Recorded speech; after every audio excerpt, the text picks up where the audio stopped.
Está no ar o segundo episódio do Pode Bradar, o podcast oficial do Corpo de Bombeiros Militar do Estado do Rio de Janeiro. Nesse episódio a gente tem uma visita ilustre. O nosso bombeiro militar aqui convidado, ele tem praticamente 30 anos de efetivo serviço no Corpo de Bombeiros. Ele participou das grandes operações de incêndios, desabamentos de edificações, explosões.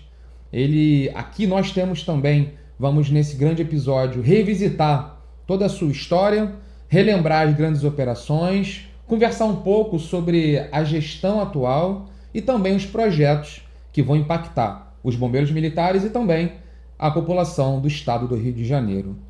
Aqui na minha frente, Coronel Luciano Pacheco Sarmento, subcomandante-geral do Corpo de Bombeiros e chefe do Estado-Maior-Geral também. Coronel, a gente está muito honrado, agradeço muito a presença do senhor aqui. Sinta-se em casa, sinta-se à vontade e, como de praxe, né, o brado aqui é do senhor. Pode bradar? Pode bradar, comandante.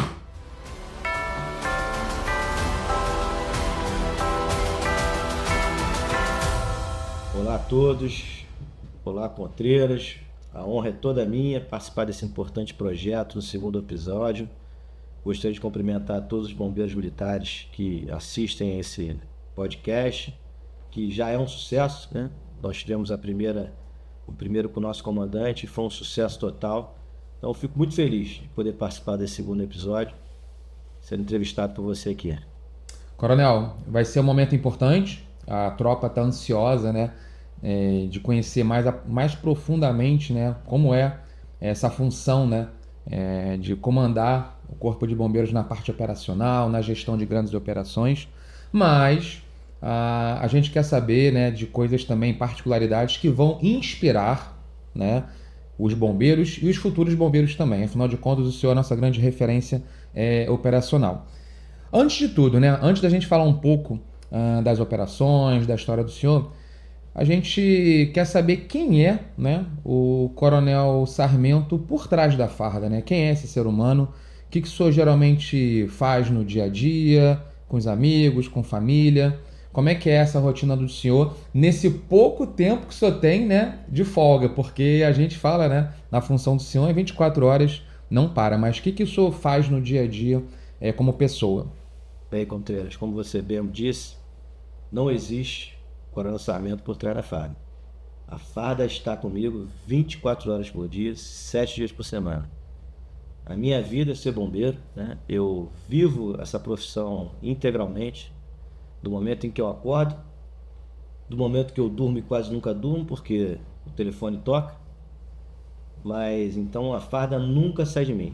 Em momento algum da minha vida, enquanto eu estiver nativa, eu vou ter qualquer sentimento nesse sentido que eu esteja sem farda. Onde quer que eu esteja, seja no meu momento de lazer, seja com a minha família, eu sempre fico ligado na nossa instituição, nas ações do Corpo de Bombeiros, no que diz respeito à parte de socorro propriamente dito, né? E logicamente preocupado, né, com a rotina do nosso Corpo de Bombeiros. Mas, logicamente, eu tenho o lado humano, né? A gente, como você bem disse, eu tenho me dedicado nesse momento da minha vida muito à minha família. É um momento que eu tenho que é importante na minha carreira, talvez o momento mais importante da minha carreira, estar nessa função que eu exerço. Então eu tenho procurado, no meu momento de lazer, estar junto à minha família. E logicamente eu gosto de ir à praia, né? Sou filho de Deus, pegar uma praia. Eu gosto de praticar esporte, né? Eu pratico jiu-jitsu. Legal. Iniciei agora um esporte muito difícil, que é o tênis. Não sei se eu ainda levo jeito, mas estou tentando. Muita técnica, né? Fazendo umas aulinhas para ver se eu aprendo. Que é o que eu tenho procurado para tentar relaxar, né? Mas a minha vida tem sido dedicada à família nesse momento. Excelente, comandante. É uma inspiração também, né? Eu acho que o esporte ele é uma grande referência, né? Sim. Para os nossos saúde, né? A gente tem saúde. Acho que nossa profissão de bombeiro, a gente nunca pode estar distante do esporte. A gente tem que eu faço musculação também, procuro dar minha corridinha na praia. Então é algo que a gente tem que estar sempre. Nunca podemos deixar de cuidar da saúde, principalmente na nossa profissão. E quantos anos de jiu-jitsu, coronel? Olha, eu comecei em 1992. Faixa faixa preta. Excelente, comandante. Faixa Comecei preta. em 1993, 92, né? Mas aí entre idas e vindas, cursos que a gente faz, eu dei algumas paradas, né? Que a gente chama de alguma criontada, né? Sair de uma academia vai para outra, né? Então, mas eu já tenho muito tempo nessa estrada aí, né? Entre idas e vindas. Mais de 30 anos. Com certeza mais de 30. E quando a gente começa a pegando, né, esse raciocínio, quando o senhor olha lá para trás, né? E o senhor vai lá agora relembrar um pouco aí da juventude do senhor. E porque quem olha para o senhor agora, né, vê aí a nossa grande referência. Parece que o senhor já nasceu bombeiro. Mas como é que veio essa ideia, né? Da onde que veio essa inspiração? Da onde que veio assim as influências que levaram o senhor desde cedo, né, de adolescente, em pensar, né, em ser bombeiro militar, né? A gente tem uma imagem aqui muito interessante do senhor aí, lá no complexo de ensino, né? E Espada aí. o que traz aí pra gente essa referência do senhor? Foi uma coisa que surgiu? É uma coisa que o senhor já veio vocação de pequeno? O que o senhor tem para passar pra gente nesse sentido? Eu costumo dizer que eu não tenho quase 30 anos de bombeiro. Eu tenho quase 50. Tá? Que é a minha idade, desde que eu nasci, como você mesmo disse, eu sempre estive em quartéis, acompanhando meu pai, eu vivi muito isso. Eu lembro muito do Natal do Filho do Bombeiro, na época que eu era muito jovem, né? Era descontado no contra-cheque. O oficial na época tinha um desconto que era específico para o Natal do Bombeiro. E eu lembro que o meu maior momento era vir no quartel central, no Natal do Bombeiro, e eu sabia que eu ia receber presentes maravilhosos, e aqueles eram os presentes que eu recebia, né? Efetivamente de Natal, né? Que eram os presentes que eu recebi aqui, era sorvete que tinha, ou seja, era um negócio sensacional. Mas engraçado que meu pai, apesar de eu ter vivido sempre ao lado dele nos quartéis, ele nunca me forçou a vida militar, né? Ele nunca me deu aquele incentivo, você vai ter que ser militar. Muito pelo contrário, eu lembro que naquele momento em que a gente chega e que fica habilitado, se não me engano, da 4ª para a 5ª série, a fazer prova para o colégio militar. E aí eu sofri uma pressão por amigos, familiares, você tem que ir para o colégio militar. E eu lembro meu pai falar para mim assim, você tem certeza? Você sabe como é que é a rotina militar? É muita disciplina, você vai ter que ter uma dedicação, é isso mesmo que você quer? E eu, para talvez agradá-lo, né? Eu no primeiro momento falei que sim. E ele insistiu para que eu não entrasse na vida militar naquele momento, e foi muito bom. E aí eu fui para o Colégio Martins, né? Onde eu fiz todo o meu... Agora já não sei mais como é que era, ginásio na época, né? Ensino fundamental, depois ao ensino médio. Eu fui pro Colégio Martins na época, né? Mas quem eu faço assim, quem é a grande incentivadora para eu vir para o Corpo de Bombeiros, eu perdi meu pai muito jovem. Eu tinha 16 anos quando meu pai faleceu. E eu tinha, assim, meu pai, eu não via meu pai sair e nem via meu pai chegar do trabalho. Eu lembro dele acordar, antes de ir pro colégio, ele me dá um beijo de despedida para ir trabalhar. E às vezes eu já estava dormindo, era quando a hora que ele chegava, eu também recebi aquele beijo dele, né? Então, na minha cabeça louca, naquele momento, eu achava que o fato de meu pai ter trabalhado tanto no Corpo de Bombeiros, que isso aqui teria levado ele a passar pro outro lado, né? Então, assim, eu tinha isso na minha cabeça, mas nesse meu momento de definição na minha vida profissional, né? A gente precisa tomar uma decisão. Como eu perdi meu pai muito cedo, tive que amadurecer muito cedo. Tinha 2 irmãos muito mais jovens. E aí a grande incentivadora foi minha mãe. Minha mãe que falou, vai lá, faz o concurso, vê se você vai gostar, né? Eu lembro dela falando isso até hoje. E a gente tinha um estágio probatório que era muito rigoroso, né? Que era... A gente subia em corda, né? Tinha passava aqueles quase 30 dias lá na academia. E aí quando eu vi que era rapel, tinha questões de mergulho, nadar na praia, eu realmente me motivei. O olho brilhou. É isso que eu quero. E ali eu realmente decidi que essa era a minha vocação, né? E eu queria ser bombeiro. Excelente, coronel. E é interessante, queria pedir para voltar essa foto aqui que mostra... as pessoas conhecem o complexo de ensino e instrução Coronel Sarmento, mas a gente está falando aqui para toda a população, né? Muitas pessoas, né, não conhecem, não saberiam, né, que o coronel é o pai do senhor, que deu o nome, né, a todo o complexo de ensino, uma grande homenagem, né, Uma grande homenagem. que o complexo de ensino tem, né? Fico muito honrado e orgulhoso em ter um complexo de ensino com o nome do meu pai, né? É isso, comandante. Inspira muito. Agora, quando o senhor olha para trás, né, o senhor aqui com essa foto, né, já se formando, recebendo a espada, quando o senhor olha para trás, cadete, tenente, ali aspirante, o que marcou, assim? Teve alguma ocorrência, uma primeira ocorrência, uma primeira, né, emergência que marcou a vida do senhor ali, que mostrou realmente ali o que é ser bombeiro ali, aquela vibração, alguma coisa que veio à cabeça do senhor que realmente marcou esse início de carreira? Pois é, Ponteiras, o que marcou muito a minha vida, né? Como eu te falei, apesar de eu viver dentro do quarto de bombeiro, eu não conhecia a estrutura, não sabia o que era o que. E aí no meu espadim, quando eu recebi o espadim no primeiro ano, eu vi uma demonstração profissional aqui dentro do quartel central. Isso em 96, então. 96. Eu vi a demonstração profissional, e aí, quem são esses caras aí de laranja fazendo isso tudo aí? Aí, seu GBS. Eu, naquele momento, no primeiro ano do CFL, eu falei, eu quero fazer isso aí também. Decidi que ali, e consegui que a minha classificação fizesse com que eu fosse trabalhar como aspirante no grupamento de busca e salvamento. Que é bastante disputado, né? Sim. E assim, interessante que quando você vai para o GBS, né, eu fui no momento que Barra da Tijuca era 98, né?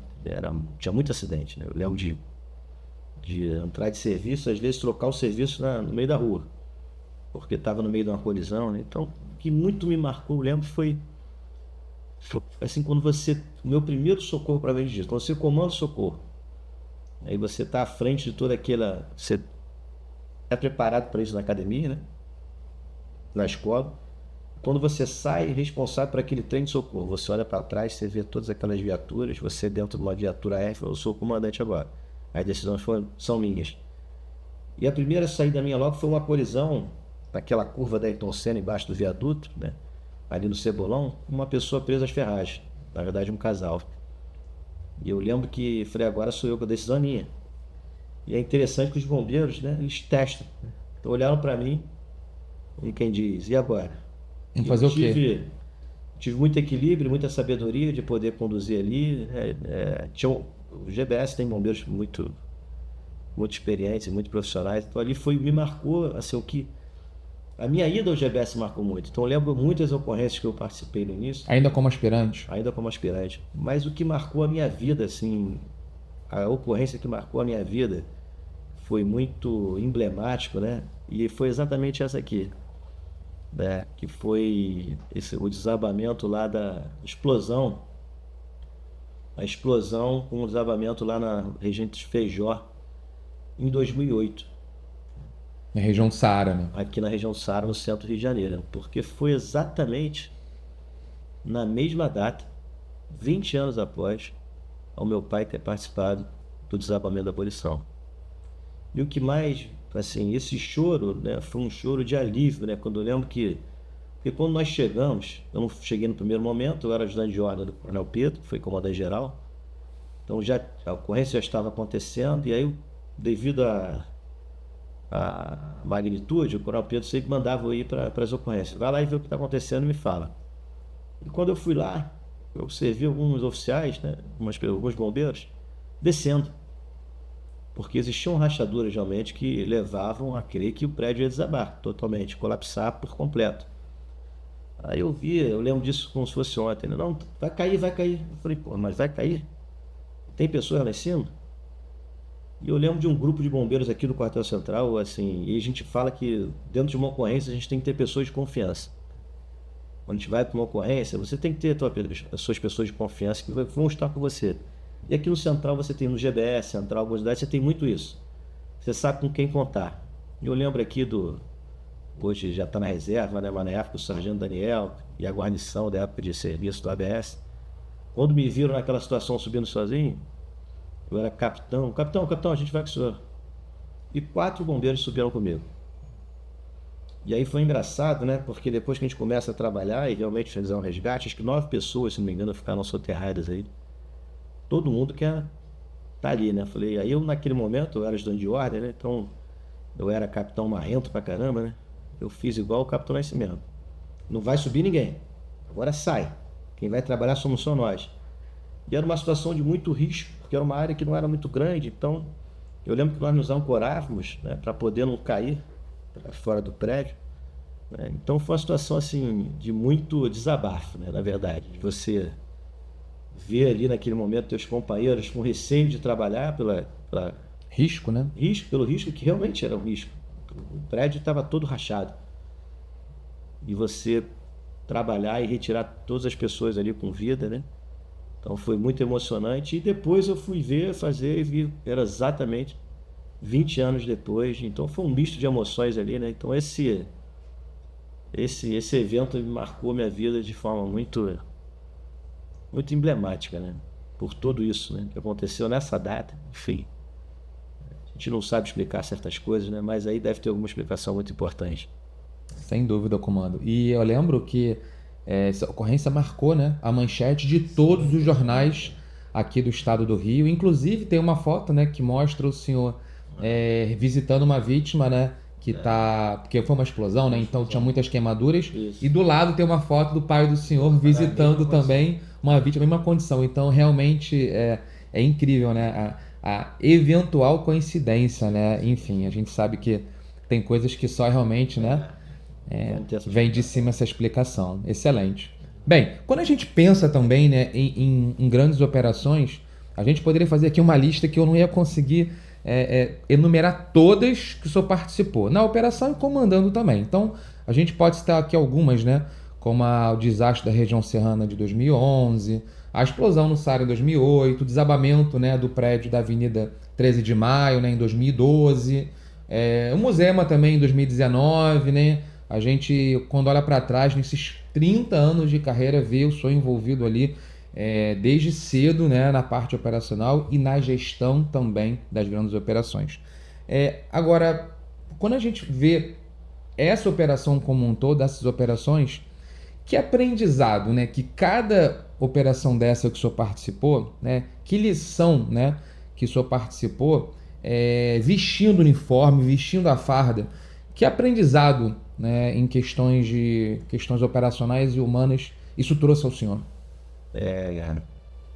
Na verdade, Contreiras, quando a gente participa de várias operações como essa, né, a gente,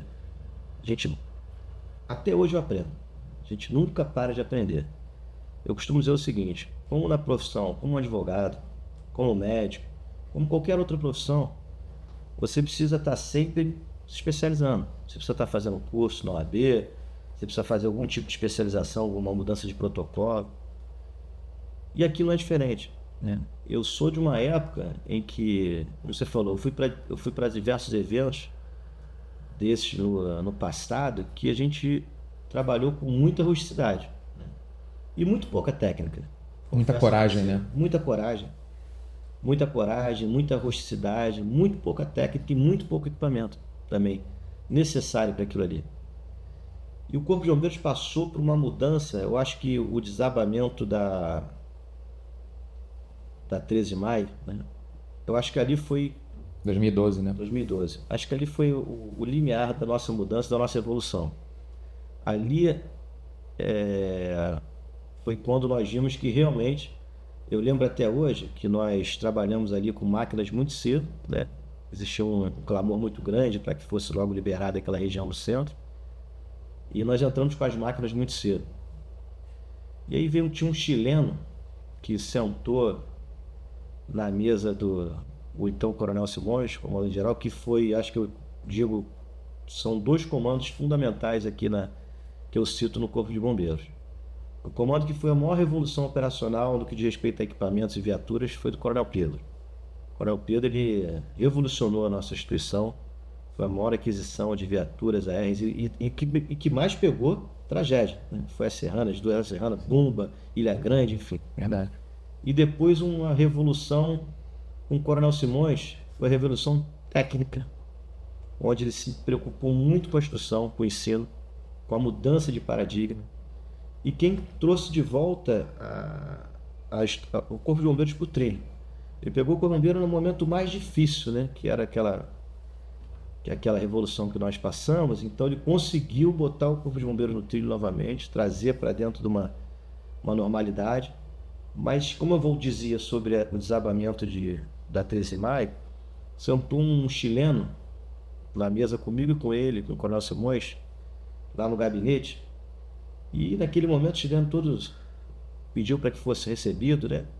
E o Coronel Simões é uma pessoa que recebia todo mundo. Sentou os chilenos, achando que ele fosse elogiar a nossa operação, né? E ele simplesmente chegou pra gente e falou: tá tudo errado. A vontade que eu tinha era de pegar aquele chileno ali e usar tudo aquilo que eu aprendi no jiu-jitsu na minha vida toda, né? Pô, é que esse cara tá sentado aqui falando que a nossa operação foi errada, nós trabalhamos ali com uma... Mas ele estava certo. E pior que ele estava certo. Porque ali, o Coronel Simões se empenha, né? E um grupo de oficiais, e aí eu cito uma pessoa muito importante nesse contexto, foi o Coronel Cassis, que comandava o GBS à época, com o seu grupo de oficiais, fez uma apresentação para o Coronel Simões, lá no grupamento de busca e salvamento, eu estava presente, e o convenceu, né, de que havia necessidade de uma modernização. E assim foi criado o curso de operações somente de desastre, que hoje eu entendo como um dos cursos mais importantes da corporação, em que esse grupo de oficiais viajou para fora do país, para dentro do país também, e começou a mudar o protocolo, mudar a forma de agir. Eu trabalhei em operações que ainda não se tinha o cão como nós temos hoje. Hoje nós temos 18 cães que atuam em busca. Então a gente hoje consegue fazer esse trabalho coordenado entre o cão e o salvamento propriamente dito, com as técnicas de trabalho em estruturas colapsadas e soterramento. Mas o COS, né, eu tenho hoje como saímos do Brasil, saímos do estado para aprender, entender como é que funcionava todo esse serviço, e hoje eu tenho absoluta certeza, como tudo que nós fazemos no Corpo do Rio de Janeiro, nós somos referência nessa área. Então, assim, e aí voltando a dizer, agora voltando lá para o início da tua pergunta, né, por isso que eu contextualizei para ti. Sim. Então o Corpo de Bombeiros, como qualquer instituição, a gente precisa estar o tempo todo procurando entender nossas práticas, as nossas técnicas. E nós fizemos agora o desafio veicular, que foi algo emocionante, né? Emocionante, a gente pôde ver ali o quanto nós estamos evoluídos nessa área também de desencarceramento, né? Eu cheguei a pegar o Porto Power, né? Quando eu cheguei na corporação, não se tinha o desencarcerador ainda. O GBS tinha, poucos quartéis estavam começando a receber o Lucas, né? Década de 90, isso, né? Década de 90, exatamente. Então nós já tínhamos lá, o GBS ainda tinha 2. Eu lembro que tinha 2 desencarceradores, mas dentro lá no depósito tinha o Porto Power. Muitos quartéis não utilizavam ele. Então a gente viu em que nós chegamos, né? Quando a gente viu aquele desafio veicular lá, aonde o Corpo de Bombeiros chegou. E isso, justamente isso. A busca, né? Busca pelo aprendizado. Então tudo que a gente passa, né? No que a gente viveu, a gente precisa estar sempre procurando aprender. Nunca ficar confortável, né, com o que a gente tem, né? Eu tenho, como você falou, quase 30 anos e cada vez eu vejo mais lá como eu aprendi. Como eu aprendi o desafio veicular. Falei, pô, mas isso eu não conhecia. Verdade. Então a gente nunca sabe tudo, né? Verdade. E diante do que a gente só fez uma grande revisitação, né? Sim. Ao que a gente viveu nos últimos aí 20, 30 anos. E ainda, né, nesse conceito, né, de ser bombeiro, de inspirar pessoas, o senhor, obviamente, quando fala aqui, né, para a câmera, a gente está falando para o mundo todo e para muitas pessoas que desejam ser bombeiro, né? Então, eu acho que essa posição que o senhor tem de inspirar, liderar também, é importante porque a gente muitas vezes recebe muitas dúvidas aqui na comunicação social sobre como é a vida de bombeiro, como é que é a rotina, e as pessoas muitas vezes têm uma visão que não é a visão real da atividade. Por isso que o nosso trabalho é muito intenso aqui de tentar mostrar um pouco do dia a dia. Na visão do senhor, o que o senhor, nesses 30 anos, assim, escutou mais assim, da população, da família, dos amigos, no tocante de que as pessoas acham uma coisa do Corpo de Bombeiros e, na verdade, não é, né? Onde é que as pessoas mais se enganam, né, sobre a vida de bombeiro, na opinião do senhor? Isso é uma coisa muito importante. Eu vou responder de uma maneira que Primeiramente, dizer sobre o trabalho fundamental que a comunicação social do bombeiro faz hoje. A gente tem feito um trabalho aqui, né? Na verdade, vocês têm feito um trabalho sensacional, que é mostrar a rotina de verdade, né? O que são os bombeiros de verdade. Então, assim, as pessoas não podem se enganar quando olham no nosso Instagram, nas nossas mídias sociais, que aquilo ali não é nada que a gente faça que é um cinema, que a gente monta para fazer. Não, aquilo é verdade, aquilo é realidade. E ali estão sendo mostrados bombeiros de verdade. Então, em nenhum momento, quando o cidadão for ver, entender, né, e assistir a mídia social do bombeiro, podem ter certeza que está sendo feito aqui com muita responsabilidade e mostrando a nossa rotina, o nosso dia a dia e o que é ser bombeiro de verdade.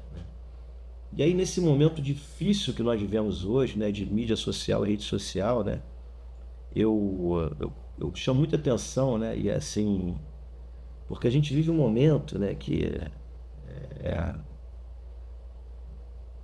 todo mundo é bombeirão, né? Então, assim, nós que somos mais antigos, a gente fica muito incomodado com com as redes sociais, né? A pessoa, ela quer parecer ser, mas não é. E não É muito fácil parecer ser hoje, né? Exatamente. E Então, ser é muito mais difícil, Então, né? muito cuidado quando assistirem às redes sociais com determinados personagens, não se engane. A fonte correta é o Corpo de Bombeiros Militar do Estado do Rio de Janeiro, porque todo mundo é bombeirão. Mas eu costumo dizer, nas minhas idas, andanças por aí, que nós, bombeiros de verdade, nos conhecemos no olhar. E na corporação ninguém engana ninguém. Nós sabemos quem é quem. Então você pode ser na rede social um bombeirão, mostrar aquilo que você acha que é, mas você não vai enganar seus amigos, você não vai enganar sua família e muito menos seus pais, porque nós nos conhecemos. Então a população precisa ter muito cuidado, né, quando assiste às mídias sociais. Buscar conhecimento, né? Procurar buscar conhecimento e as fontes certas, né? As fontes certas, porque muitas vezes as coisas são deturpadas e passam por situações que não é verdade, né? Então a gente precisa, assim, é algo que a gente tem muito compromisso dentro do nosso Corpo de Bombeiros, de mostrar a verdade, mostrar a realidade, instruir, preparar e mostrar o que é ser do Corpo de Bombeiros. Excelente. A gente, quando fala em ocorrência, né, Coronel, a gente está falando de uma média de 350 mil emergências que a gente atende por ano. Uma média aí de, a cada 1 minuto e meio, alguém liga para o Corpo de Bombeiros, né? Ou, atualmente, né, aciona o aplicativo, né, o 93RJ. Então, é uma quantidade muito grande de ocorrências. E o senhor comentou, né, falou um pouco dessa ocorrência que marcou o senhor aí, né, em toda a história. Mas quando você olha para trás, né, de tantas operações, a gente lembra de uma que marcou muito, né? Acho que todo mundo que está na corporação, pelo menos aí há 15, 20 anos, vai lembrar um pouco desse momento aí que o senhor vai rememorar lá no desastre da região serrana, né? Em que o senhor, num grupo ali de militares, consegue retirar um bebê. E 10 anos depois, né? O senhor vai fazer um reencontro emocionante. Recentemente o senhor participou, né? Do programa Encontro. E, assim, o que passa na cabeça do senhor, né? O que vem à memória daquele dia, né? Daquela noite lá incansável em que o senhor conseguiu resgatar esse bebê, essa criança atualmente? O que traz de ensinamento, né? O que marca o senhor da persistência, né? Na busca, principalmente em catástrofes naturais, né? A gente trouxe essa ocorrência porque ela marcou muito também a corporação, né? Esse acho que foi o maior desastre da história do país, né? O desastre da região serrana. Dada a magnitude do evento, foi toda a serra atingida. Friburgo, Petrópolis, Teresópolis, aquelas outras regiões ali, toda a região serrana foi afetada. Dizem que são mais de 900 mortos, mais de né? 900 mortos. Foram mais de 900 mortos nessa ocorrência. E como nós falávamos, né, ali que foi fundamental no sucesso dessa operação. Primeiro, como eu disse, ter pessoas competentes à frente, né? O Coronel Pedro era o comandante-geral à época. Pessoas competentes, pessoas de confiança do comandante à época, que estavam à frente da operação. Então, assim, foi uma operação de bombeiro, quando nós realmente somos muito elogiados pelas mídias, né? Pela população. E graças a essas questões, né? E principalmente sobre a grande entrega que o comando do Coronel Pedro tinha feito naquele momento, de ARs, né, que a gente tinha comprado para mais de 100 picapes 4x4, aquela viatura ATT, né, que é um caminhão de transporte de tropa 4x4, possibilitou que nós chegássemos em locais de difícil acesso. E é interessante que nesse momento, quando a gente chega, né, eu chego no primeiro momento, eu chego depois dele, eu chego logo na madrugada, eu estou aqui preparando material para subir, ele já está lá. E não tinha telefone, não tinha luz, não tinha nada ali. A cidade era como se tivesse sido devastada por um furacão. Esse caso foi em Friburgo? Foi em Friburgo, né? E quando a gente chega sem nenhum recurso. Porque tinha acontecido, inclusive, no centro da cidade. Quando uma catástrofe atingiu o centro da cidade, é muito marcante para a população. Muito marcante. Então estava muito... E os bombeiros tinham acabado de ser soterrados por essa emergência. Você veja bem, os bombeiros vão para fazer um atendimento, numa situação muito difícil, né, onde pessoas estão soterradas, não é num simples desabamento por uma chuva, numa catástrofe, onde a cidade está com diversas ocorrências ao mesmo tempo acontecendo. A cidade desapareceu, né? Desapareceu. Né? Acabou, a cidade acabou. Eu tenho fotos que eu com lama até o pescoço. E eles são acometidos por um segundo desabamento e ficam soterrados e perdem suas vidas. E eu chego naquele momento, quando eu chego, eu não posso contar com um bombeiro, porque todos que estavam ali, alguns estavam muito abalados e estavam sendo tratados, né, de forma correta. Eu lembro de eu chegar no centro da cidade, apenas eu, mais nenhum outro bombeiro comigo, e 3 policiais. E os policiais e a população.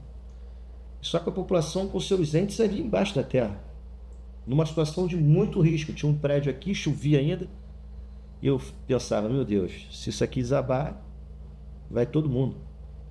E eu não podia tirá-los do cenário. Eu podia chegar, parou, sai todo mundo, e agora quem vai trabalhar sou eu. Então eu tentei de uma forma convencê-los da forma correta a trabalhar. Falei, olha, vamos trabalhar aqui. E aí eu vou estar aqui com mais esses 2 policiais, a gente vai, segura o balde, vamos tirando até aí, fizemos uma formiguinha, né, passa a passa.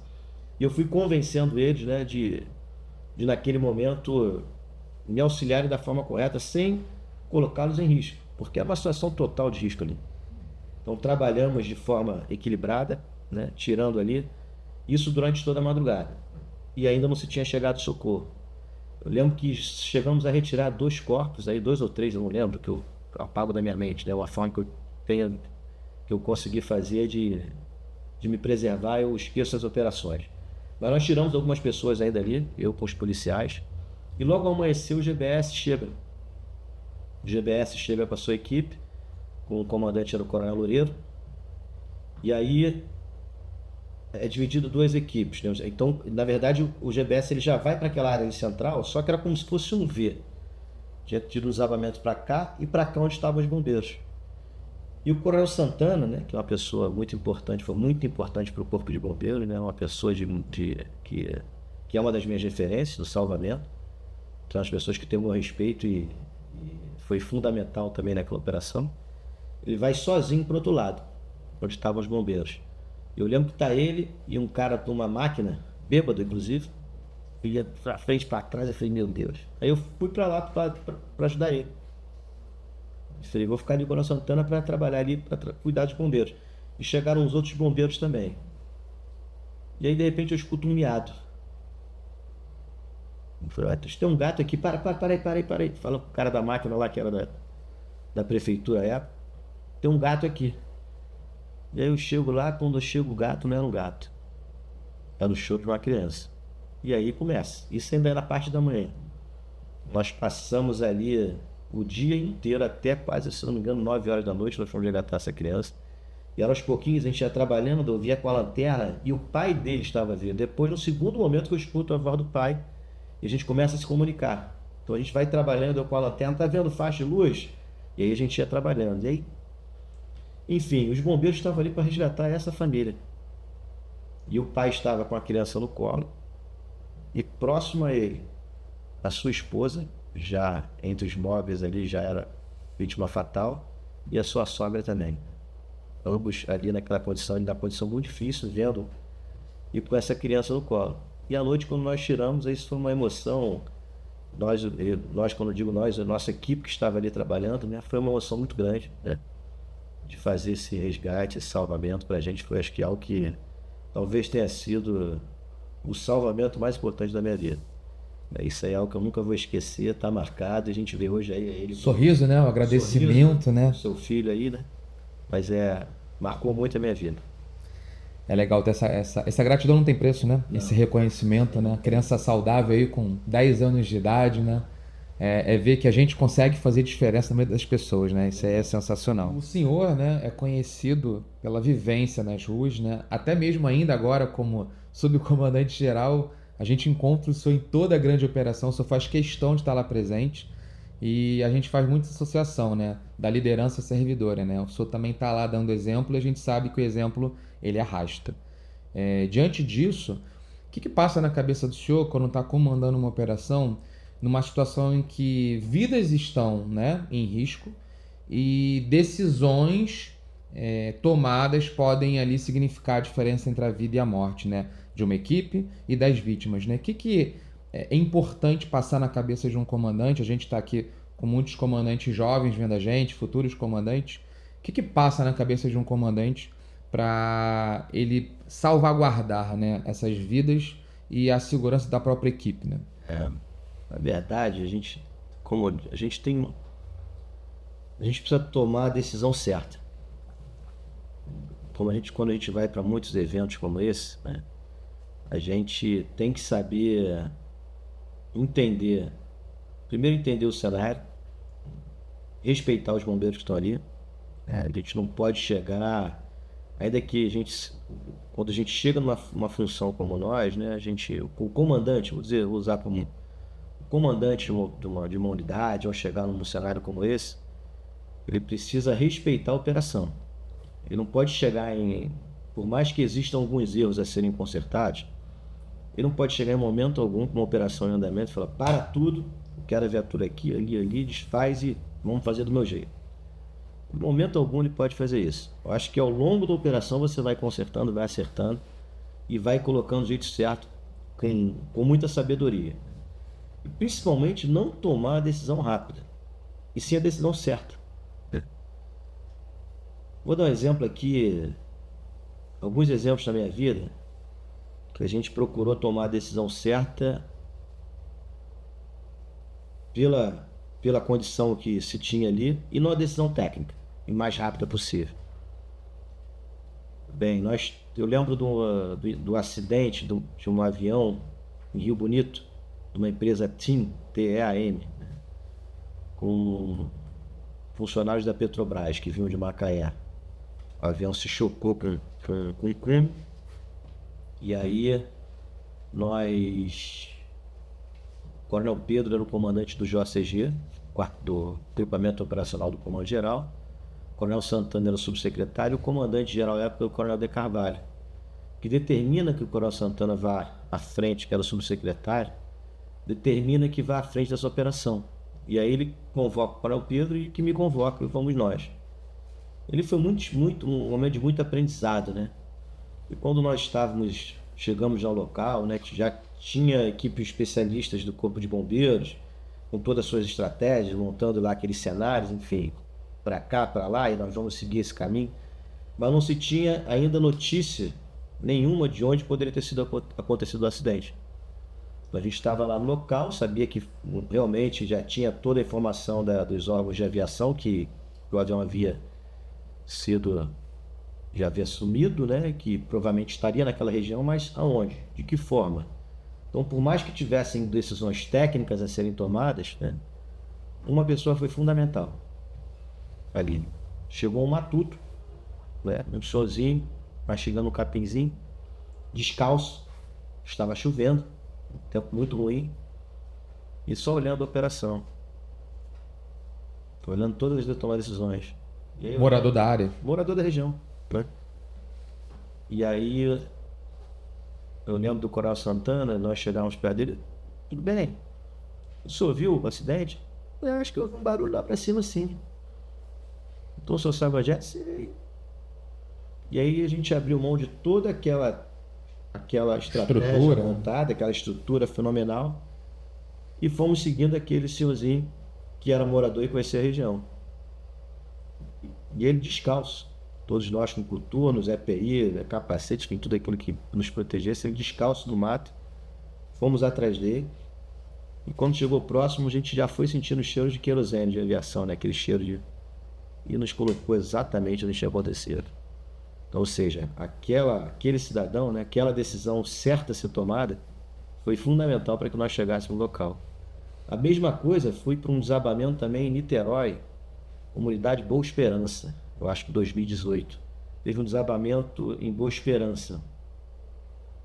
E aí eu fui para lá, eu era subchefe do Estado-Maior Geral e fui para essa operação. E chegando lá, era uma operação muito difícil, porque eu não conseguia...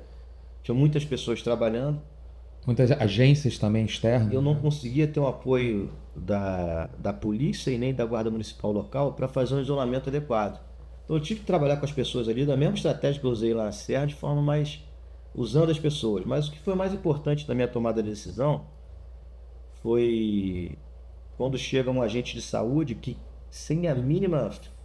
ninguém dando atenção para ele, as pessoas que já estavam lá na operação, tentando falar com as pessoas, tentando chegar e ninguém dando bola. E aí eu chamo esse agente, chega aqui, meu amigo, senta aqui, você conhece aqui a região? Ele com muita humildade, né? Com muita... Sim, conheço. Você está aqui há muito tempo? Estou sim. E você só conhecia as pessoas? Eu conhecia. Começou a falar o nome das pessoas. Fulano é da casa tal. Ou seja, era a pessoa que mais conhecia aquela região, era esse agente de comunitário de saúde. E aí, de repente, depois de uma conversa longa, ele me abre um caderno. E nesse caderno, a comunidade estava desenhada ali. Ele tinha um mapa da cada casa, cada casinha e com cada nome de cada morador. Mas o que me chamou a atenção era realmente, ele fez o desenho da comunidade. Então aqui, ó, aí ele falou, ó, essa casa aqui era fulana. E ele sabia o detalhe. Essa casa está tendo uma festa. Então provavelmente essas crianças aqui estavam lá nessa festa. Então o cara sabia tudo. Então assim, a gente só tomar a decisão certa, né, e não tomar a decisão rápida. E nem sempre a decisão mais técnica é a melhor a ser tomada. Então, graças a esse cidadão, nós conseguimos mapear realmente de forma mais... Aí sim, usando a técnica, né? Sim. E chegarmos realmente, e dentro de um dia, se eu não me engano, o GBS chegou também nos apoiando, em um dia nós tínhamos já todo aquele cenário já com as equipes trabalhando e fomos muito bem sucedidos no resgate. E por fim, quando a gente fala de tomar decisão e decisão técnica, uma ocorrência que foi muito importante na minha vida, que marcou muito a minha carreira, que eu acho que ali na época eu pensei assim, ou vai ser a minha derrocada, ou pode ser que me auxilie a alcançar o último posto, né? Que eu era tenente-coronel já no quadro de acesso, comandava o grupamento de busca e salvamento. E aí teve o acidente do ministro Teori Zavascki, em Paraty. Chovia muito aquele dia, a gente tentou ir de aeronave e não tinha nem teto, fomos por terra. Eu com a equipe de mergulhadores do GBS. Então ali foi uma operação, porque dada a relevância, era o ministro do STF, era o relator da Lava Jato, existia uma teoria da conspiração, que ali eu vi que não era nada disso, né? Em 30 segundos aquilo fecha e tu não enxerga um palmo na frente. E eu vivi isso, né? E vou contar no final. Então, quando nós chegamos à noite, e a gente aprende que na operação de mergulho, nem sempre se realiza mergulhos à noite naquelas condições. Né? Visibilidade, né? Visibilidade, enfim, até mesmo para não colocar em risco a guarnição. Eu tinha a primeira decisão a ser tomada é essa. Vamos mergulhar à noite ou não? E eu pensei, bem, a gente tem aqui um ministro, diversas autoridades ali em volta. Lembrei do Ulisses Guimarães, que nunca foi encontrado. Pô, eu falei, eu estou à frente dessa operação, não sei qual é a circunstância desse acidente. Se eu não mergulhar à noite, esse corpo não foi encontrado nunca mais. Foi a primeira coisa que veio à cabeça. E a tendência é quanto mais passa o tempo, né, maior a probabilidade dele ficar distante, né? Exatamente. Então nós nos reunimos com a equipe de mergulhadores lá. O Major Bacelar foi liderando essa equipe. O Sargento Carlos, hoje é subtenente. Uma equipe muito boa de mergulhadores. e nós decidimos que naquela noite a gente já ia iniciar a operação de busca. Então o ministro foi o primeiro corpo a ser resgatado, nós já fizemos resgate, acho que mais 2 pessoas, e os outros corpos estavam muito presos às ferragens, de forma muito presa. Então nós passamos a noite traçando a estratégia, mergulhamos com o desencarcerador, olha que interessante, depois somos referência nisso no Brasil, com esse tipo de mergulho, e no dia seguinte desencarceramos, né? E, assim, o que foi mais legal, né, uma equipe de mergulhadores muito boa, nós passamos a noite, né, não dormimos, a equipe passou a noite desenhando a estratégia de mergulho no dia seguinte, como queriam desencarcerar, como é que ia ser feito. Tinha um pessoal do CENIPA, né, dos órgãos de Aviação, né? aviação, que estavam na nossa embarcação. Sim. Então, junto com eles, nós tomávamos a decisão, onde a gente pode cortar? Não, o importante é que preserve o manche, eu preciso ver qual é a posição. Então, trabalhamos também com ele em concordância, né? Então, assim, foram decisões e, assim, estratégias, uma equipe muito boa, a gente conseguiu ter um êxito nessa operação. E quando o senhor fala de equipe, né, vem a outra coisa que é bom o senhor passar e trazer esse ensinamento para quem está assistindo, porque hoje a gente vê que no Corpo de Bombeiros a decisão ela é una, né? É o comandante que dá, mas ele ouve, tem uma escuta ativa, ele ouve os experientes para, com base naquilo ali, naquela assessoria, tomar a decisão. Então, hoje, o trabalho em equipe é fundamental, né? Hoje, um bom líder, o líder ele consegue ouvir a sua tropa, ele consegue receber, né? Em vários protocolos de salvamento hoje já está a tal da reunião, né? Em que os militares fazem aquela reunião antes e o comandante toma a decisão com base no que ele ouviu. Então, foi o que o senhor falou, tomou as decisões com base também em muitas sugestões, filtrou o que era bom, o que era ruim, e aí fez o trabalho de tomar a decisão. É excelente, aprendizado aí puro pra gente.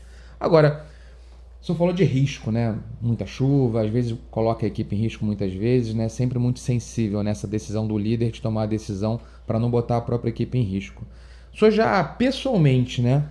Como comandante de operação, enfim, o senhor já pensou, o senhor já passou por uma situação, alguma ocorrência, que o senhor verdadeiramente pensou que não ia voltar para casa? Pensou assim, ó, eu acho que chegou minha hora, eu acho que hoje vai acontecer algo de muito ruim. Chegou na alguma ocorrência que lembra assim a cabeça do senhor ter passado por isso? Muito risco? Algumas delas, né? A primeira delas foi, eu vou falar de tenente, né? Uma situação assim, muito engraçada. Eu era tenente no GBS.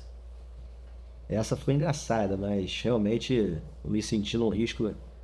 E a gente foi acionado pela Polícia Militar por uns cães raivosos que tinham feito uma chacina na rua. O senhor lembra a raça? Não lembro. 2 Dobermans enormes. Doberman. E a gente vai lá no recreio, o recreio dela com rua de barro, né? Terra, né? Quanto tempo tem isso, né? Aquele rua de barro, né? Quando a gente chega lá, tava o PM em cima da viatura com a arma. Vou matar esse cachorro. Falei, calma. E a chacina que nós vimos eram gatos e outros cachorros, realmente, que os cachorros tinham... Outros animais. Mataram outros animais. E aí o que aconteceu? A família viajou, deixou os cães naquela casa e acho que deixou sem comida. Então os cachorros arrombaram o portão. E era interessante que as pessoas nas sacadas, né, querendo sair para trabalhar e não podiam, porque o cachorro estava ali, né, andando ali embaixo. Eu juntei minha guarnição, falei, pessoal, a casa ficava no centro do terreno. Falei, para o AR pertinho ali, né? Tinha na época, a gente tinha dentro da DSL madeira, martelo, enfim. Falei, para ali perto. Eu vou pedir um vizinho um pedaço de carne. Falei, vou entrar na casa, eu vou jogar a carne, vou sair por trás e vem correndo. Quando eu passar o portão, fecha e prega o portão pra gente poder depois chamar, enfim, aí. A gente precisa tirar o risco, depois a gente chama as entidades que cuidadores de animais, mas nesse momento vamos botar o bicho lá dentro. Veterinário, enfim, que seja. Para as pessoas poderem sair de casa. Voltar à realidade normal. Voltar à normalidade. E aí tudo bem, eu consigo um pedaço de carne, disparo o AR, os cachorros estão lá escondidos. Quando eu estou lá dentro que eu faço assim com a carne, o cachorro entra, eu jogo a carne no chão, ele... Não queria carne ele? Nem ligou pra carne. Queria o senhor? Aí veio atrás de mim igual um doido, os cachorros correndo. Só que quando eu tô chegando muito perto do portão, né? O bombeiro, no desespero, fecha o portão na minha cara. E aí eu não sei de onde eu tirei força, que eu pulei aquele muro, consegui sair, eu só vi o cachorro. Foi bem sucedido, o portão foi fechado e eu consegui pular e não fui atingido. Eu era jovem, tenente, né? Então ainda tinha uma disposição. Essa foi a primeira delas, né? Que é engraçada. Dali vem a importância do treinamento, né? Sim, Em pular muro, sim, como tem nas isso, escolas de que bombeiro, a gente né? aprende na nossa formação, né? A gente aprende na formação, pular muro, até isso a gente tem essas instruções. E a segunda dela, onde verdadeiramente eu achei que eu fosse morrer, e eu te digo com muita verdade, eu tive vontade de sair. Falei, eu vou sair desse local, eu vou morrer. Foi no desabamento da 13 de maio que a gente resgatou um rapaz que tinha caído, sobreviveu do elevador. E a gente não sabia, foi bem no início, né? Não sabia o certo do que se tratava, se o prédio daí ia cair, desabar. E ali foi o dia que eu mais tive medo na minha vida. Eu falei, eu vou morrer. E eu tive verdadeiramente vontade de sair dali. Porque à medida que a gente trabalhava, as pedras iam caindo assim. Eu lembro das pedras caindo dentro da minha farda. E o elevador, a porta estava presa, assim, de lado, presa por um pedaço em cima de um vergalhão apenas. E eu trabalhava com ele ali, olhando para ele, né? E eu acho que ali eu falei, mas ao mesmo tempo que eu tinha muita vontade de sair, porque eu temia a minha vida, e como é que eu vou sair daqui e deixar ele? Então a gente tira forças não sei de onde, né? É o que nós fazemos quando a gente na nossa formação, né? Que a gente É o juramento, né? sacrifício da própria vida. Eu só não utilizei a técnica necessária. Eu falei, meu irmão, eu tô com muito medo igual a você, a gente precisa sair daqui. Tu tá bem? Ele, tô bem. Realmente ele tava íntegro, não tinha nenhum arranhão. A estrutura do elevador protegeu, né? Protegeu. Ele caiu quase 10 andares praticamente e tava... Não tinha nada, aparentemente não tinha nenhum ferimento, estava em pé. Eu falei, olha só, vamos fazer aqui, tu faz uma barra, vamos puxar aqui e vamos sair daqui, pelo amor de Deus. E foi assim. Foi na raça, saindo dali. Então, esse dia foi o dia que eu tive mais medo, porque eu não sabia onde é que eu estava.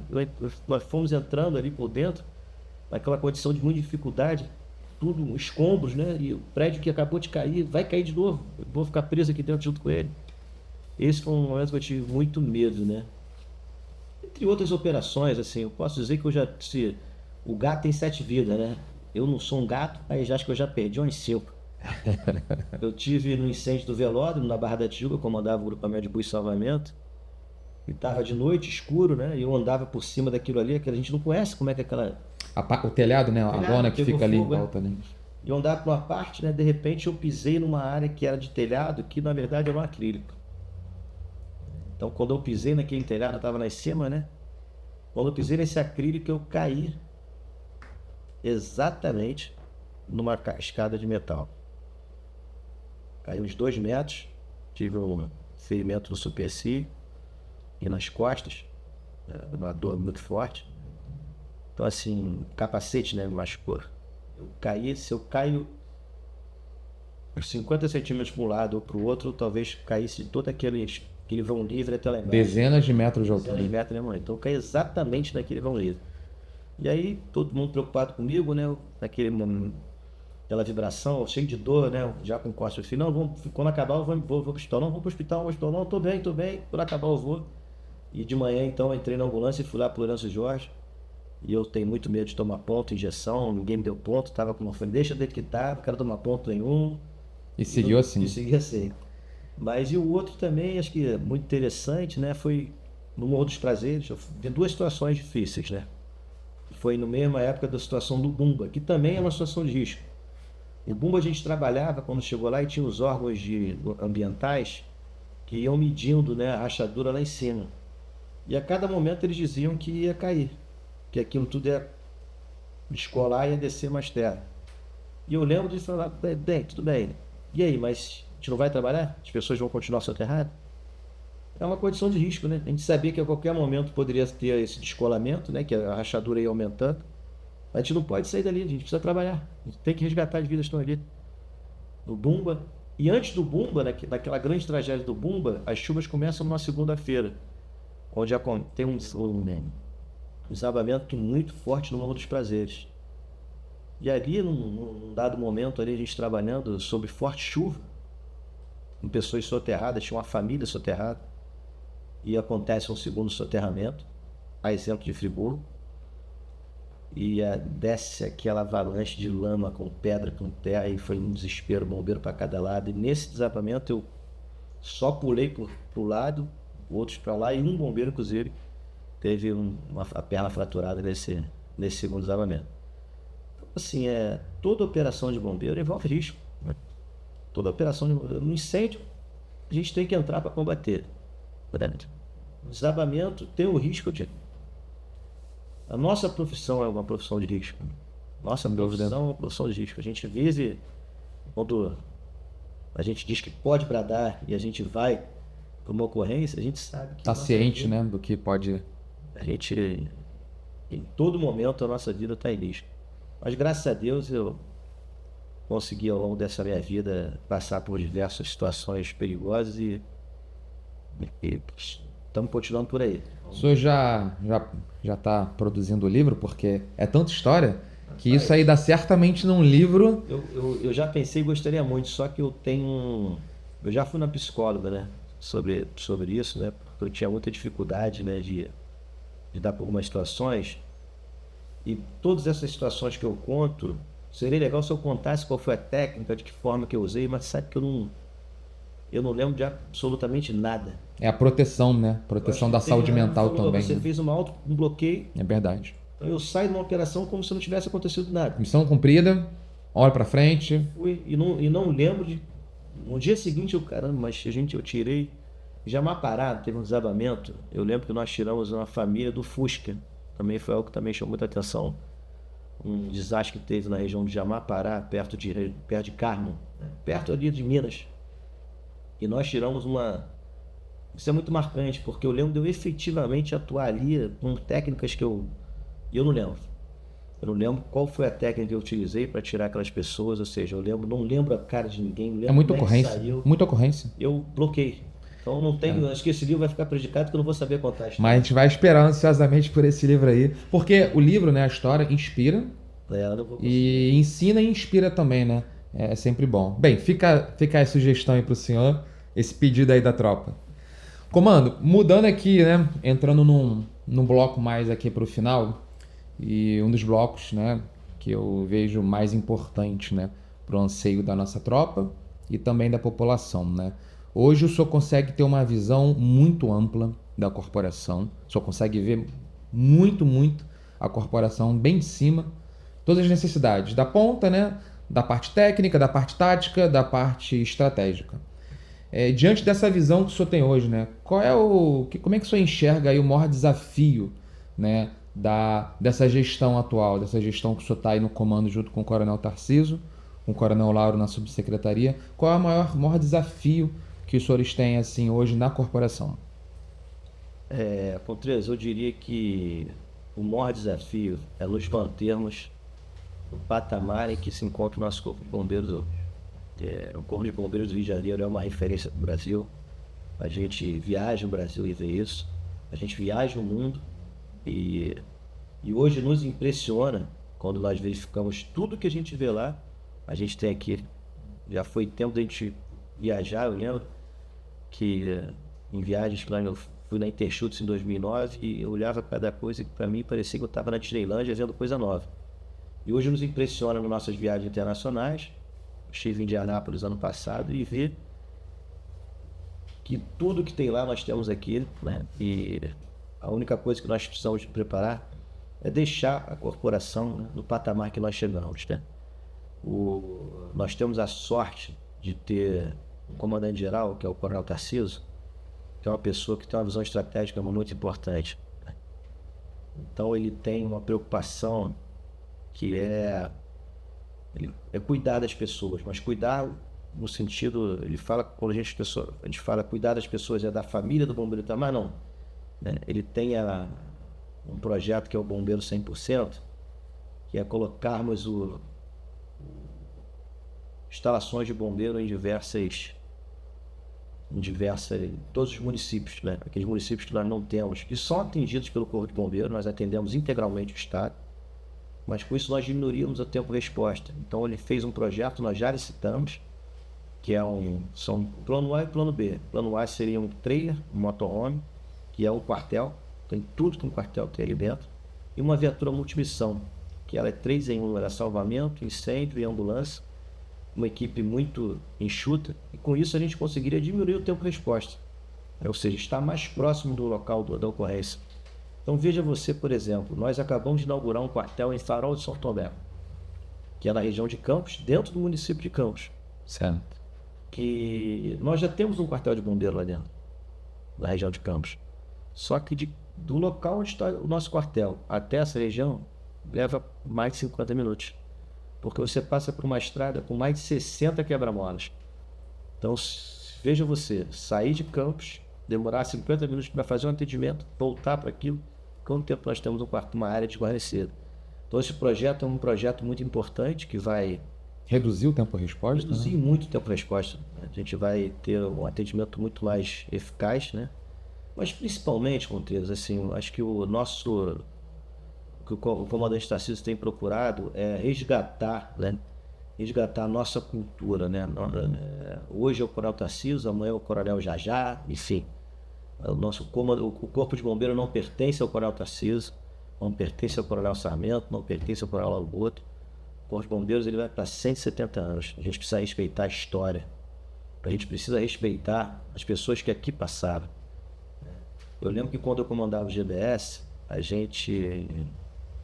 a fachada do quartel, você não conseguia ver. Você entrava e não sabia que era um quartel de bombeiro, que ela ficava escondido e escondia o corpo da guarda, ou seja, o guarda também não sabia quem estava chegando. E com isso eu vislumbrei a possibilidade de chegar a fachada para o lado.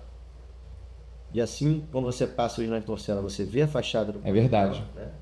Você deu uma identidade ao quartel e o guarda, né, que está ali na guarda, ele consegue ver quem chega e quem sai. Socorro chegando, saindo. Mas antes de tomar essa decisão, eu liguei para todos os ex-comandantes que passaram por lá. Eu consultei um comandante, estou com esse projeto aqui, o senhor aprova? E 100% aprovou. E ainda assim, eu deixei lá escombro, né, do antigo muro. Coloquei uma frase de efeito do Serviço de Salvamento e Proteção, que talvez as pessoas nem saibam que é isso, que são realmente os originários de salvamento. E daí eu falo que quando você muda um uniforme, o laranja, ele é o laranja puro, porque pessoas passaram por aqui e construíram isso. Passaram no Serviço de Salvamento e Proteção, construíram toda uma história. Nós somos o primeiro corpo de bombeiro do Brasil e a nossa farda é CAC. Então a gente precisa respeitar a história, precisa respeitar os nossos símbolos, precisamos respeitar o quão importante é essa instituição que vai fazer 170 anos. E aqueles que passaram por aqui, né? Aqueles que passaram por sedimentaram, aqui, né? Sedimentaram e pavimentaram essa estrada. Isso é o mais importante, é que o comandante tem tido essa preocupação e nós estamos resgatando a nossa cultura, a nossa história. E logicamente que a gente tem diversos desafios aí pela frente em aquisições que nós vamos fazer. Agora, como eu falei, nós estamos adquirindo viaturas a multimissão, esse motorhome.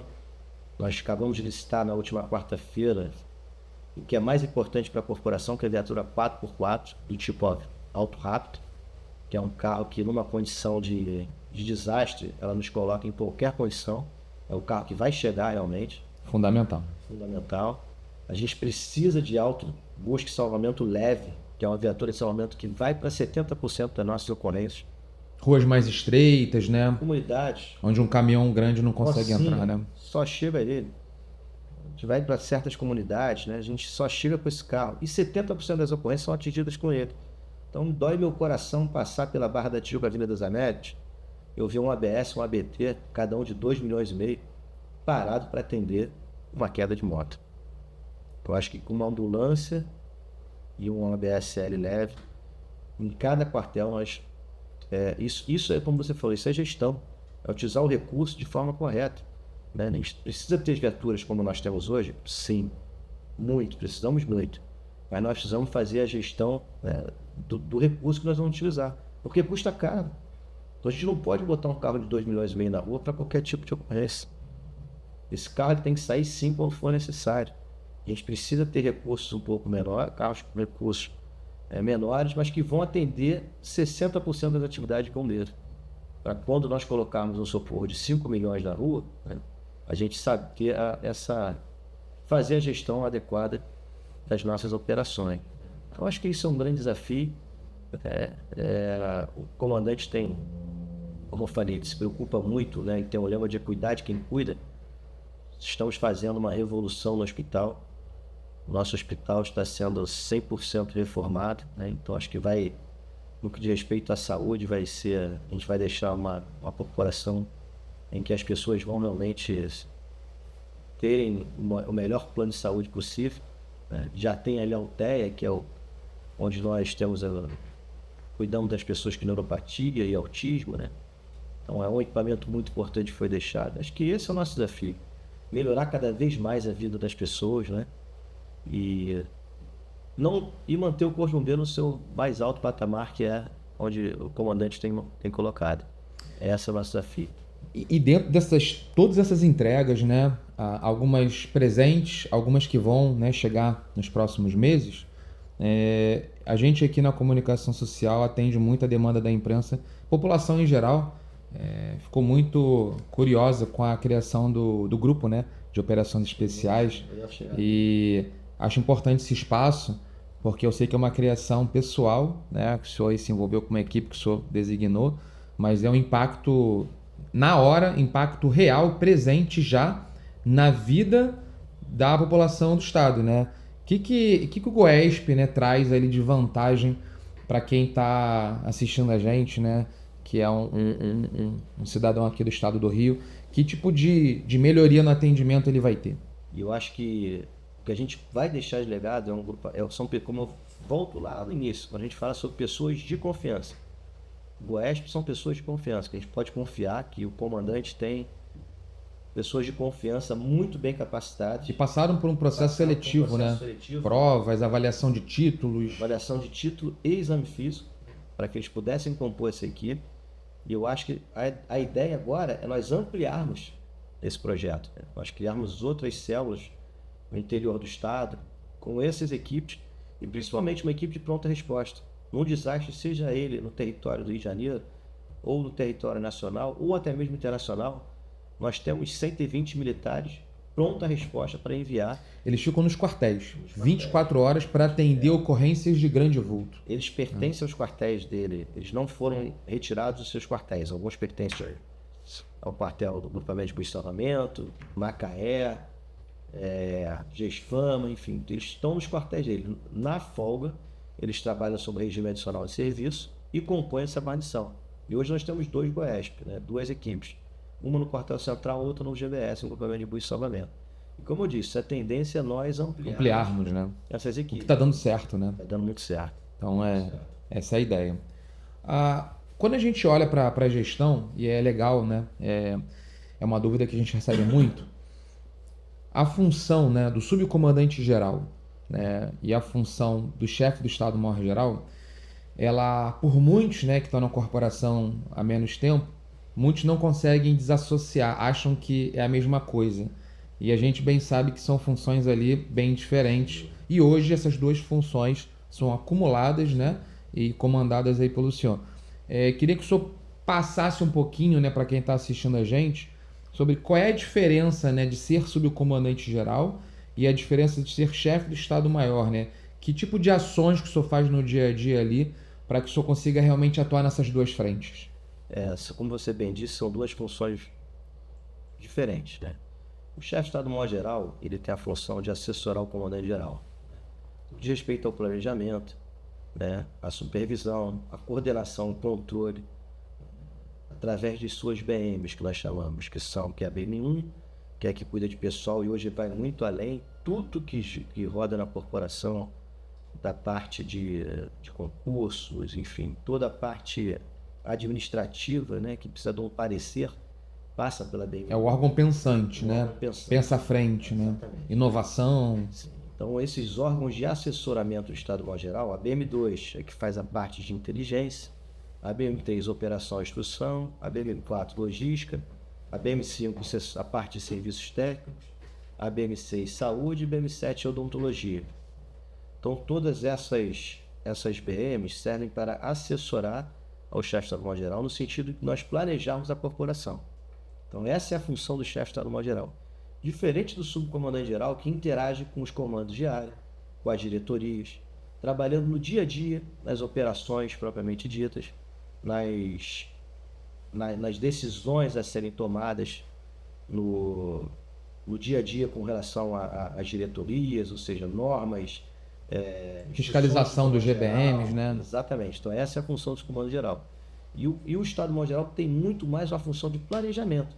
Tanto é que hoje nós temos, inclusive, uma assessoria do Estado Maior Geral, né, que serve para fazer estudos. Então, nós temos uma equipe de oficiais que trabalham, né, convocamos outros da corporação e nós fazemos estudos do Estado Maior Geral de modo que a gente possa planejar a corporação. Então, são funções, né, totalmente diferentes. Então, o subcomandante trabalha junto com o comandante CBA nas ocorrências, nas decisões, na preparação dessas unidades, né, verificando o Corpo de Bombeiros, quartéis e as diretorias como um todo. Está mais próximo ali da atividade operacional, do atendimento à população, né? Exatamente. É uma ação dupla, né? Ação dupla. Só acaba se desdobrando para atender, né? Sem dúvida. Esses dois grandes pedidos, né? Bem, a gente aqui como Corpo de Bombeiros, a gente fica muito ansioso, né? Por melhorias, por inovações, por novidades no Corpo de Bombeiros, e o que a gente está vendo até o momento. E o que o senhor pode dar para a gente, assim, né, de spoiler, no bom sentido, de que coisas que estão por vir, né? O que a nossa tropa, o que a corporação pode ter ali, né, certeza ali de que coisas vão chegar? O que o senhor pode trazer de novidade aí para os próximos anos, talvez, aí para a corporação, pensando a médio ali, a longo prazo também? O que a gente pode esperar receber no próprio Corpo de Bombeiros? Eu acho que diria que uma grande entrega, né, é o projeto Bombeiro 100%, né, que a gente tem, inclusive, já fizemos um trabalho, né, onde a gente tem aqui trabalho técnico, né, onde nós fizemos todo um estudo com o projeto propriamente dito, toda a parte operacional desse projeto está aqui. A ideia é colocar nos 92 municípios, né? Preencher os 92 municípios. Então aqui é um projeto do Bombeiro 100%, que nós temos ele já desenhado, né, com todas as características que precisa cada prefeito entregar, como nós vamos entregar esse projeto. Então colocar o Corpo de Bombeiros mais próximo, diminuir o tempo de resposta. Esse é o grande projeto que nós temos. E isso é inovador, né? Porque isso não tem no Brasil, não existe nenhum estado que tenha, né? O primeiro Corpo de Bombeiros mais capilarizado do país, né? E acho que temos grandes entregas, né? Nós estamos adquirindo viaturas de incêndio florestal, viaturas de salvamento. Nós estamos adquirindo muitos equipamentos para a tropa de guarda-vidas, né? A gente vai estar adquirindo agora, acabamos de adquirir bandeiras, nós estamos adquirindo trailers de postos móveis de bombeiro para dar uma maior dignidade naqueles guarda-vidas que ficam em condições que não tem uma estrutura adequada, né? Nós vamos fazer uma grande entrega agora de equipamentos de mergulho autônomo. Isso é um spoiler aqui. Nós estamos comprando mais de 1 milhão de equipamentos de mergulho autônomo, que a corporação há muito tempo, eu não lembro qual foi o último ano que nós fizemos essas aquisições, e também roupas de neoprene para todos os guarda-vidas, os tripulantes operacionais das aeronaves, para os militares que trabalham com o desastre. Então são muitos equipamentos, muitas entregas. EPI, nós estamos adquirindo o que nós chamamos de roupa de aproximação, né, que é o EPI do bombeiro, botas de incêndio, botas de combate a incêndio, capacete off. Então é uma grande entrega que dentro do que preconiza o nosso comandante geral, que é cuidar do bombeiro, né? A gente precisa ter o bombeiro bem equipado, bem protegido, e também viaturas de última geração. E a população fluminense muito bem assistida com esse projeto Bombeiro 100%, que vai atingir todo o nosso estado. 100% dos municípios terão unidades do bombeiro, para que a gente possa diminuir cada vez mais o tempo de resposta e atendimento à população. Excelente. Fica então aí o spoiler do Coronel em primeira mão, né, para quem assistiu o episódio, já vai ter essas informações. Comandante, já agradecendo o senhor de antemão a presença aqui, a gente está se encaminhando aqui para o último bloco, que é um bloco em que a gente separa, principalmente para poder motivar, inspirar os nossos jovens futuros bombeiros. É um momento em que a gente só deixa aí mensagens para que a nossa tropa, os mais jovens, né, sigam os bons exemplos, né, os exemplos de lealdade, né, os exemplos ali de liderança positiva. E tem uma coisa que, né, a gente fica muito curioso, sempre a gente busca com pessoas que a gente olha e vê como liderança, que é o caso do senhor, que é uma pergunta que a gente faz, se o senhor pudesse resumir, né, tudo isso que a gente está vivendo, a experiência do senhor, em uma palavra, né, o que é ser bombeiro, né, o que é ser bombeiro em uma palavra para o senhor? Como é que o senhor resumiria a profissão de bombeiro militar? Eu acho que isso eu diria para os jovens. Nós estamos aí agora, acabamos de realizar um concurso para 144 bombeiros que terão aptidão para salvamento, né? Que já virão com uma capacidade física muito interessante. Então acho que eu diria para os que estão entrando agora na corporação, aqueles que desejam entrar, né, que não vou resumir numa palavra não, mas numa frase. Não venham para o Corpo de Bombeiros em busca de um serviço público. Isso aqui não é para quem busca serviço público. Isso aqui é para quem tem vocação. Ser bombeiro é só uma pessoa vocacionada. Então, se vocês vão, por vezes, abrir mão de suas folgas, do convívio da sua família, do convívio dos seus amigos, do convívio de seus familiares, de seus filhos, isso é ser bombeiro. Então, aqueles que vêm, fazem um concurso, achando que vão entrar no serviço público e ter a segurança, procurem outros. Nós temos outros diversos concursos de caráter administrativo, onde você vai trabalhar de 8 às 5 todos os dias da semana, finais de semana vai estar em casa. Aqui você precisa ser vocacionado. Vocacionado de ser bombeiro. Excelente, comando. É uma mensagem que fica, né? Tanto para aqueles que estão querendo ingressar, o senhor falou muito bem agora do concurso, né? Que a gente teve, para essas 144 vagas, né? E sem dúvida nenhuma também aqueles que já ingressaram, né? E estão no início de carreira e entender qual é o real propósito de estar aqui, né? Sem dúvida nenhuma é fundamental a gente ter essa filosofia. Comando, a gente faz em média, né, como a gente tinha comentado, né, centenas de milhares, né, de atendimentos aí por dia para o nosso estado.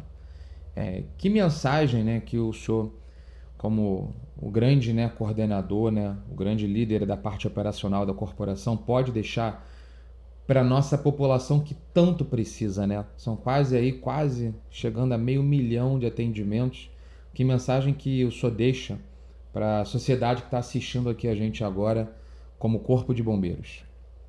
Primeiramente, eu diria para toda a população fluminense que ao observar a viatura do Corpo de Bombeiros passando, lembre-se de quanto essas pessoas treinaram e treinam e o propósito que elas estão ali dentro daquela viatura vai ser ligado. Então respeitem muito a corporação, porque todos estão diante dos melhores bombeiros do Brasil. Eu posso garantir que o Corpo de Bombeiros Militar do Estado do Rio de Janeiro, com a sua tropa, com a sua capacidade técnica e operacional, são os melhores bombeiros do Brasil. E a gente tem toda a capacidade para atender a população. A capacidade que muitos estados não possuem. No que diz respeito a materiais, equipamentos, o governo do estado vem nos dando a integralidade da taxa de incêndio. Hoje o Corpo de Bombeiros, no governo Cláudio Castro, 100% dos recursos da taxa de incêndio são administrados pelo Corpo de Bombeiros. E nós conseguimos nos reequipar num investimento recorde, nunca antes visto, conseguindo investir em equipamento, em treinamento, e por isso eu digo aos senhores e senhoras do nosso estado que tenham muito orgulho em pagar sua taxa de incêndio. Paguem sua taxa de incêndio com muita felicidade, porque esse recurso ele é empregado 100% para salvar vidas. Então esse é um tributo que todo cidadão fluminense pode pagar com muita tranquilidade, com muita felicidade, porque a taxa de incêndio salva vidas. Sem dúvida, comando. A taxa realmente traz para a gente um patamar, né, de treinamento, compra de equipamentos, né, melhoria do atendimento como um todo. Então fica a mensagem, né, para a população. A gente já se encaminhando aqui para o encerramento, agradecer muito o senhor, né? As palavras que o senhor trouxe aqui hoje demonstram a grandeza, né, da atividade que o senhor exerce aqui. traz também, né, a inspiração para os mais jovens. Revisitar todas essas ocorrências, né? Foi muito legal de identificar, né, os momentos que o senhor, inclusive, teve medo, né, da morte. Então, é legal mostrar para o senhor também, para as pessoas que todos aqui temos também, né? O medo, a coragem, que todos conseguimos, né, superar também as dificuldades. Esse deixar para o senhor, né, como também um grande presente aqui do nosso podcast, essa caneca é do senhor. Vou levar essa Poucos têm essa caneca, aqueles que vêm aqui vão ganhar essa caneca, então fica um grande presente. Espero que o senhor aí conte sempre com a comunicação social e que esse episódio possa inspirar cada vez mais as pessoas que estão assistindo. Deixar o senhor fazer uma última mensagem, caso o senhor queira deixar alguma mensagem de maneira geral. Primeiramente, me dirigir a todos os bombeiros militares, dizer que a corporação vem trabalhando, como eu já disse anteriormente, em cada vez mais trazer melhores condições de trabalho para os senhores. O comandante-geral, na pessoa do Coronel Tarcísio, trabalha diariamente para melhorar a condição de vida. Ele é uma pessoa que se preocupa muito com a tropa. Daí um projeto que é pioneiro entre os corpos de bombeiros e polícia militar, que é o subtenente adjunto ao comando. Então isso aproxima demais o comandante da tropa. Eu mesmo tive a oportunidade de já resolver diversos problemas que sequer chegariam para mim se não fosse por meio deles. Então eu quero dizer aqui a todos os bombeiros militares que contem com o comando do Corpo de Bombeiros. Quero dizer a todos os bombeiros militares que estejam sempre prontos, procurem sempre treinar, se especializar, porque a nossa profissão é maravilhosa e nós temos a oportunidade de que poucas pessoas têm, um privilégio enorme que nós temos, que desde resgatar, né, um gatinho preso dentro de uma tubulação, até mesmo a retirar uma pessoa de dentro das ferragens do carro, essa pessoa que poderia, se não fôssemos nós, ninguém mais faria isso. Então é uma profissão de muito privilégio. Estejam preparados, estejam prontos, porque assim como vocês podem contar com o comando da corporação, que tem pensado diuturnamente na melhoria de vida de vocês, a gente também precisa contar com os senhores e com as senhoras, porque irão acontecer desastres, as chuvas irão cair, os acontecimentos climáticos não param, né? A gente vai continuar precisando contar muito com os senhores e com as senhoras nas próximas operações de bombeiro. Fica a mensagem, né, para todos nós. Comandante, mais uma vez muito obrigado e até a próxima.